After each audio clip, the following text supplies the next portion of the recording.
കവടിയാർ രാജകുടുംബത്തെ സമൂഹ മാധ്യമത്തിലൂടെ അധിക്ഷേപിച്ചയാൾ അറസ്റ്റിൽ. ഗൗതം പത്മനാഭൻ എന്ന ആളാണ് പോലീസിന്റെ പിടിയിലായത്. ഇയാളുടെ മൊബൈൽ ഫോണും ലാപ്ടോപ്പും അടക്കം പോലീസ് പിടിച്ചെടുത്തു.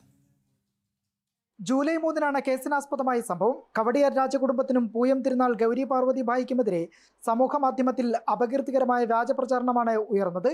ഇതേ തുടർന്ന് പൂയം തിരുനാൾ ഗൗരി പാർവതി ഭായിയുടെ പരാതിയിൽ പോലീസ് അന്വേഷണം തുടങ്ങുകയായിരുന്നു. രാജകുടുംബവുമായി ബന്ധപ്പെട്ട് ചരിത്ര സംഭവങ്ങൾ എന്ന പേരിലിട്ട കുറിപ്പുകളിൽ പലതും വ്യാജവും കെട്ടിച്ചമച്ചതും ദുരുദ്ദേശത്തോടെയുള്ളതെന്നുമായിരുന്നു രാജകുടുംബത്തിന്റെ പരാതി.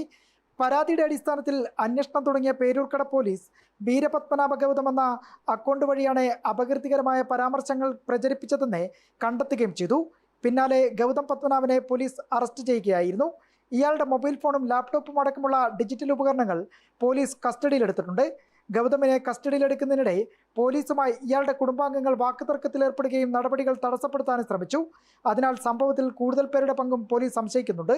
ജനം, തിരുവനന്തപുരം.